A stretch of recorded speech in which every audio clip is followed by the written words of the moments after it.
दोस्तों, एक बार फिर से स्वागत है आपका मेरे चैनल पर। मैं योगेंद्र कुमार आपको टैली अकाउंट्स के बारे में बता रहा हूँ। टैली अकाउंट्स मेरा बताने का मकसद सिर्फ यही है कि जो लोग भी इसको देख रहे हैं, यदि आप स्टूडेंट हैं, आप जॉब करना चाहते हैं, तो आपको टैली सीखने में और टैली में अकाउंटिंग कैसे की जाती है वो पता चल सके, ये मेरा मकसद है आपको बताने का। दूसरा, यदि आप कोई अपना छोटा-मोटा बिज़नेस करते हैं, आपकी शॉप है या आप कोई ऑनलाइन बिज़नेस करते हैं, जिसमें आपने जीएसटी नंबर वगैरह ले रखा है, तो आपको अकाउंट्स मेंटेन करने बहुत ज़रूरी होते हैं।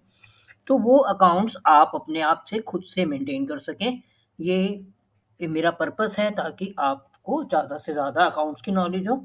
दोनों तरह के लोगों के लिए, यदि आप बिज़नेसमैन हैं, स्मॉल बिज़नेसमैन हैं, छोटे शॉपकीपर हैं या कोई भी हैं, तो आप अपने अकाउंट्स खुद लिख सकें। यदि आप अकाउंट्स का काम सीखना चाहते हैं और जॉब करना चाहते हैं, तो आप वो भी आपके लिए फ़ायदेमंद होगा। आप यहाँ से कर सकते हैं। मैं अपनी वीडियोज़ अलग-अलग तरह के बना रहा हूँ ताकि आपको कई तरह के बिज़नेस की एक्टिविटीज़ के बारे में पता चल सके। यदि आप किसी सीए के पास काम करने जाते हैं, तो वहाँ पर भी यही होता है कि एक चार्टर्ड अकाउंटेंट के पास 50 तरह के क्लाइंट्स होते हैं, जिसमें अलग-अलग तरह के लोग होते हैं। किसी का कोई बिज़नेस है, कोई शॉपकीपर है, कोई ट्रेडर है, कोई मैन्युफैक्चरर है, किसी की फैक्ट्री है, तो कई बड़े यूनिट्स भी हैं। तो उनके यहाँ आप कई तरह का काम देखते हैं, तो आपकी नॉलेज ज़्यादा बढ़ जाती है कि आपको पता चल जाता है कि किस तरह से, कहाँ पर, कैसे अकाउंटिंग होती है। तो मेरा मकसद भी यही है कि आप यदि किसी सीए के पास काम करते हैं तो बहुत अच्छी बात है, और यदि आप ऑनलाइन ये वीडियो देख रहे हैं, तो मैं आपको अलग-अलग तरह के कंपनीज़ के बारे में बता रहा हूँ, ताकि आपको पता चल सके कि कहाँ पे कैसे एंट्रीज़ की जाती है, क्योंकि अकाउंट्स की एंट्रियाँ तो सभी सेम है। हर जगह पे आपको पता है बिज़नेस में 4 ही काम होने हैं, माल खरीदा जाना है, माल बेचना है, पेमेंट करनी है और पेमेंट लेनी है। इससे ज़्यादा कोई ज़्यादा ट्रांज़ैक्शन होती नहीं है। लेकिन उसकी रिपोर्टिंग हर बिज़नेस की अपने नेचर के हिसाब से अलग-अलग होती है। तो मेरा पर्पस आपको अलग-अलग वीडियोज़ बना के यही बताने का है कि किस बिज़नेस को किस तरह से हम लोग हैंडल करते हैं। चलिए, अभी शुरू करते हैं। आपको मैं फैब्रिकेशन का बता रहा था। लास्ट हमने काफ़ी कुछ देखा, जो अपनी लास्ट वीडियो मेरे लिंक में आप देख सकते हैं, आपको पता चल जाएगा। आज हम बात करते हैं फैब्रिकेशन यूनिट के अगले चैप्टर की, कि किस तरह से हम एक्सपेंसेस बुक करते हैं। तो मैं आपको यहाँ पे पहले दिखा रहा हूँ। ये यदि आप देखेंगे तो हम प्रॉफिट एंड लॉस में जाके देखते हैं, तो अभी तक हमने 13,55,000 रुपए का बिजनेस किया है, जिसमें अभी हमने एक्सपेंसेस बिल्कुल नहीं डाले हैं। एक हमारा सिर्फ परचेज का एक्सपेंसेस बुक हुआ है और एक जॉब वर्क का। तो मैं आपको बताता हूँ, फैब्रिकेशन यूनिट में हम 2-3 तरह के खर्चे मेन होते हैं। या तो हम लेबर को पीस रेट पे रखते हैं, जिसको हम जॉब वर्क के थ्रू बुक करते हैं, और या हम अपनी लेबर रखते हैं, जिसको हम सैलरी के थ्रू बुक करते हैं। सैलरी के थ्रू यदि हम बुक करते हैं, तो यहाँ पे मैं आपको थोड़ी-सी नॉलेज दूँगा। यदि हमारे फैक्ट्री में या जो भी हमारा यूनिट है, उसमें यदि 10 से ज़्यादा लोग काम करते हैं, तो वहाँ पे ईएसआई एप्लीकेबल हो जाता है, और यदि 20 से ज़्यादा लोग काम करते हैं, तो पीएफ एप्लीकेबल हो जाता है। मैं आपको यहाँ पे दोनों तरह की बातें बताऊँगा कि जब हम पीस रेट पे काम करते हैं, तो जॉब वर्क के हेड में सारा खर्चा बुक करते हैं, और यदि हम सैलरी के हिसाब से करते हैं, तो उसमें हमें ईएसआई, पीएफ का भी ध्यान रखना होता है। तो मैं आपको दोनों तरह से एंट्री करनी बताऊँगा कि किस तरह से हम जॉब वर्क के खर्चे बुक करते हैं और किस तरह से सैलरी पे ईएसआई, पीएफ काट के हम जमा कराते हैं डिपार्टमेंट को। तो चलिए, मैं आपको लेके चलता हूँ यहाँ प्रॉफिट एंड लॉस पे। यहाँ पे ये जॉब वर्क का हमने ऑलरेडी अकाउंट खोला हुआ है। मैं एक सैलरी का अकाउंट भी खोल देता हूँ। लेजर क्रिएशन में गए और ये सैलरी,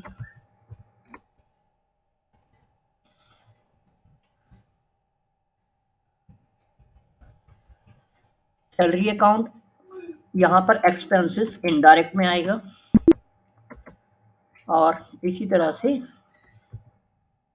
ईएसआई, पेबल अकाउंट। ये हमारा ड्यूटी एंड टैक्सेस में भी आ सकता है। हम करंट लायबिलिटीज में रख देते हैं इसको, करंट लायबिलिटीज हेड में, क्योंकि ये हमारी लायबिलिटी है। हम ईएसआई लेबर का काटते हैं और फिर उसको जमा कराते हैं। इसी तरह से ईएसआई कंट्रीब्यूशन हेड भी होता है। यहाँ पे आपको थोड़ा सा मैं ब्रीफ कर देता हूँ। वैसे तो ईएसआई, पीएफ का एक अलग से लॉ है। ईएसआई कंट्रीब्यूशन जो होता है वो एक्सपेंसेस इनडायरेक्ट हेड में आता है, और इसी तरह से हम पीएफ पेबल, ये भी करंट लायबिलिटीज में हमारी लायबिलिटी है, देनदारी है, हमें देना होता है। और इसी तरह से पीएफ कंट्रीब्यूशन, ये हमारा एक्सपेंसेस है। यहाँ पे मैं आपको थोड़ा सा समझा देता हूँ कि ईएसआई यदि हम किसी सैलरी पे किसी लेबर का काटते हैं तो हमें ईएसआई दो तरफ से होता है, एक लेबर का होता है जैसा कि आपको भी मालूम होगा, और दूसरा एम्प्लॉयर का होता है, जो फैक्ट्री के मालिक हैं उनको अपनी तरफ से देना होता है। तो इसके अलग अलग पोर्शन है जो आप एक्ट के हिसाब से आपको पता चल जाएगा। वैसे थोड़ा सा मैं आपको बता देता हूँ कि 1.75% सैलरी, बेसिक सैलरी का 1.75% हम लेबर का काटते हैं, और 4.75% जो है वो हमारा एम्प्लॉयर कंट्रीब्यूशन होता है। तो जो एम्प्लॉयर कंट्रीब्यूशन होता है वो एक्सपेंसेस की तरह, वो कंपनी का खर्चा है, इसलिए हमने उसको इनडायरेक्ट एक्सपेंसेस में बुक किया।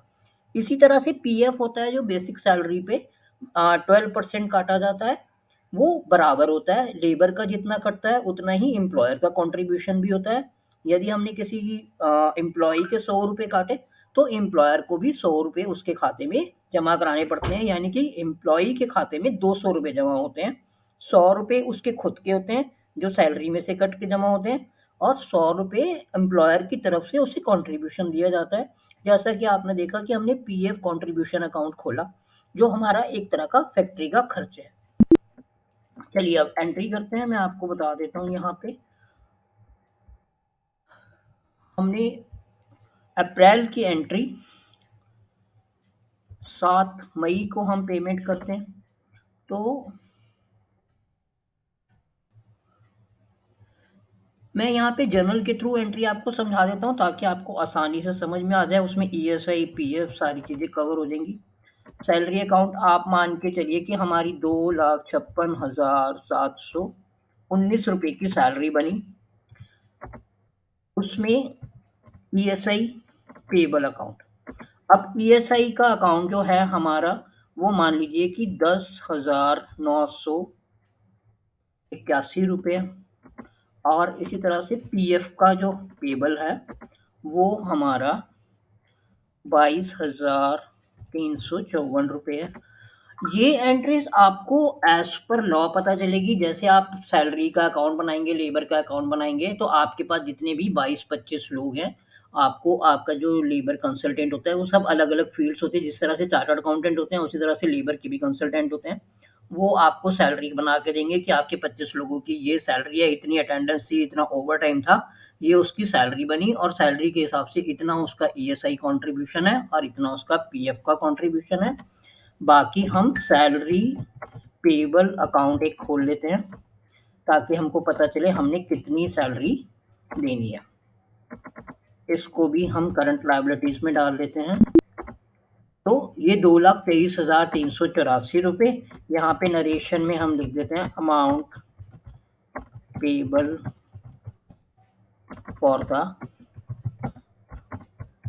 Month of April 22। तो इस तरह से ये सैलरी के एंट्रीज क्लियर हो जाती है। अब हम पेमेंट पे आ जाते हैं कि हमने 7 तारीख को पेमेंट की, तो हम पेमेंट की एंट्री करेंगे, कैश से एंट्री करेंगे। पहले हम बैंक से कैश निकाल लेते हैं, वैसे ये बैंक से भी हो सकती है, हम चेक से भी एंट्री कर देते हैं। तो हम बैंक से कैश निकालने के लिए F4 के थ्रू, जैसे मैंने आपको बताया था कि कैश निकालना और कैश जमा कराना टैली में F4 के थ्रू किया जाता है। हमारा स्टेट बैंक है, हमने यहाँ से 3 लाख रुपए विड्रॉ किए सैलरी डिस्बर्स करने के लिए। यहाँ पे चेक नंबर डाल देते हैं, मैं सेल्फ चेक डाल देता हूँ। आपके पास चेक नंबर होगा, आप चेक नंबर डाल देंगे यहाँ पे। तो हमारे पास यहाँ कैश आ गया 3 लाख रुपए का।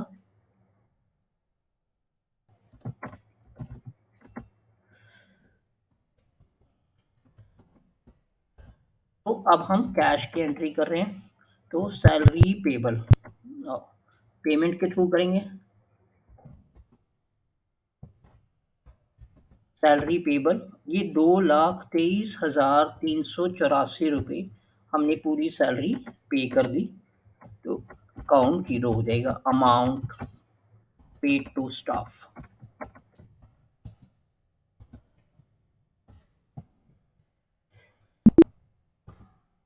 फिर अब हमें यहाँ पर ईएसआई का पता चलेगा कि हमको उन्होंने बना के दिया कि जी आपका कितना ईएसआई कंट्रीब्यूशन है और कितना आपका पेबल है, उसकी एंट्री अलग अलग से।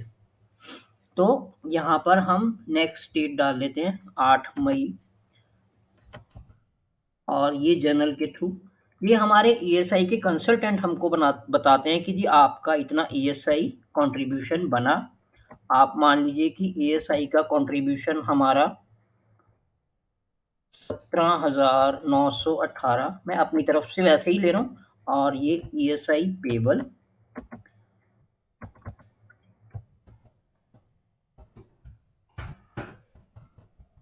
Amount of contribution.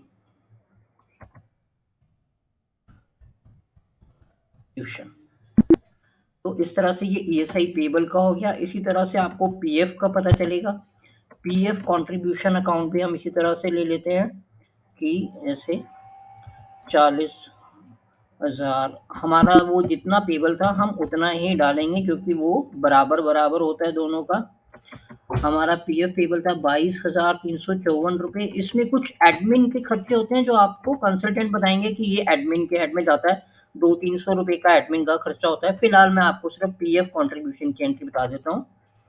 22,384 रुपये पीएफ पेबल अकाउंट, सेम उसी तरह अमाउंट ऑफ कंट्रीब्यूशन। तो ये आपके सामने ईएसआई पीएफ की एंट्री आ गई। अब इसी तरह से हमें ईएसआई और पीबिल ये हमें समय से जमा कराना होता है, जो 15 मई नेक्स्ट मंथ के 15 से और 20 से पहले पहले जमा हो जाना चाहिए। अदरवाइज ये आपको प्रॉफिट एंड लॉस अकाउंट में आप इसको क्लेम करते हैं, लेकिन उसका बेनिफिट नहीं मिलता। और ये बात हमें साल के एंड में पता चलती है, जब हमें सीए बताते हैं कि जी आप इसका बेनिफिट नहीं ले सकते क्योंकि आपने ईएसआई पीएफ लेट जमा कराया। एक अकाउंटेंट की यही ड्यूटी होती है कि अपना सारे टैक्सेस जो हैं उस समय से जमा कराए, तभी उसे बेहतर अकाउंटेंट माना जाता है। अब मैं यहाँ पे ईएसआई पेबल की बैंक के थ्रू हम एंट्री कर रहे हैं। 28,899 रुपये का हमने ईएसआई जमा करा दिया।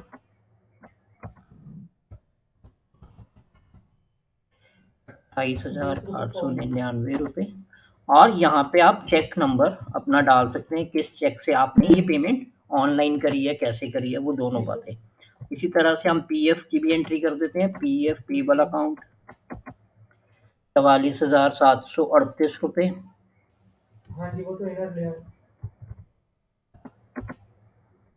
तो ये भी इसी तरह से होगी। तो ये हमने सैलरी की अकाउंट की एंट्री करी। अब इसी तरह से हम जॉब वर्क की भी एंट्री कर सकते हैं। तो जॉब वर्क की पेमेंट हमने जैसे मानिए कि 15 मई को हमने पेमेंट करी, पहले हम 14 मई को कैश निकाल लेते हैं कि हमने कैश निकाला, वही F4 के थ्रू जाके एंट्री कैश स्टेट बैंक। हमने 8 लाख रुपए का जॉब वर्क 8,10,960 8,10,000 रुपये हमने कैश निकाला, कोई सेल्फ के थ्रू। आप चाहें तो इसको बैंक से डायरेक्ट पेमेंट भी कर सकते हैं, जिन लोगों का अकाउंट हो हम उनको डायरेक्ट पेमेंट भी ट्रांसफ़र कर सकते हैं, वो भी इसी तरह से एंट्री होगी। अब हमने स्टेट बैंक से जॉब वर्क पेड अकाउंट, हमने यहाँ पे 7,65,430 रुपये में एक फिगर ले रहा हूँ। तो ये हमने पेमेंट करी लेबर को, अमाउंट पेड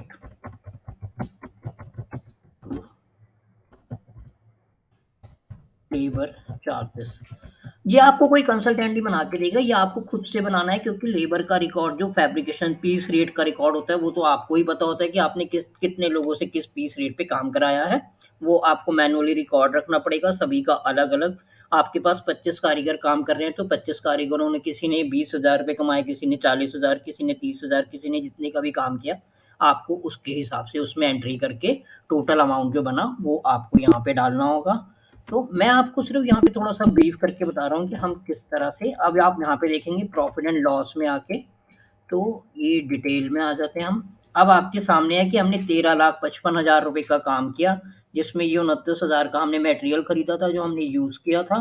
हमारा इसमें ईएसआई कंट्रीब्यूशन रहा 17,000 रुपए का। जॉब वर्क हमने पे किया 8,02,000 रुपए के, जिसमें आप देखेंगे तो ये कैश से जॉब वर्क पे किया और ये हमने बिल के थ्रू एंट्री करी। जैसा कि मैंने आपको पहले बताया था, जो जीएसटी का बिल हम कई बार बाहर से लोगों से काम कराते हैं, जो इसको सब कॉन्ट्रैक्टर बोल सकते हैं। इसी तरह से ये पीएफ का कंट्रीब्यूशन आ गया, ये सैलरी का आ गया। ऐसे ही हम और खर्चे फैक्ट्री के बुक कर सकते हैं, कन्वेंस है और इलेक्ट्रिसिटी है, मशीनरी रिपेयर एंड मेंटेनेंस है। बहुत सारे ऐसे खर्चे हैं जो हम यहाँ पे डालते चले जाएंगे, तो उतना ही हमारा प्रॉफिट कम होता चला जाएगा। तो आपके सामने ये प्रॉफिट एंड लॉस की पोजीशन आ जाएगी और ऐसे ही आपके सामने ये बैलेंस शीट की पोजीशन आ जाएगी।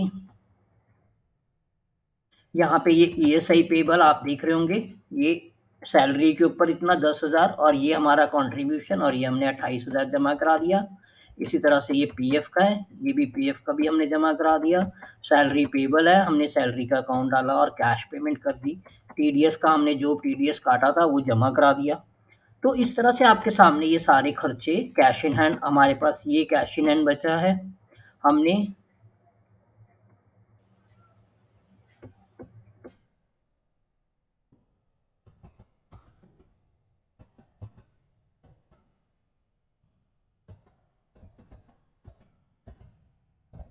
ये मैंने बैंक के थ्रू एंट्री कर दी थी, आप कैश के थ्रू एंट्री कर रहे थे तो हम कैश से कर सकते हैं।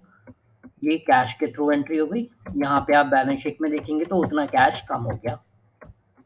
अब हमारे पास ये कैश इन हैंड 1,21,000 रुपये बचा है। तो इस तरह से आपकी ये बैलेंस शीट्स की एंट्रियाँ कंप्लीट हो जाती हैं और ये अकाउंट्स इसी तरह से पूरे किए जाते हैं। होपफुली आपको ये काफ़ी कुछ समझ आया होगा। आज के लिए इतना ही काफ़ी है। धन्यवाद। अगली बार मिलते हैं एक नए बिजनेस नेचर यूनिट्स के साथ। आपका दिन शुभ हो। धन्यवाद।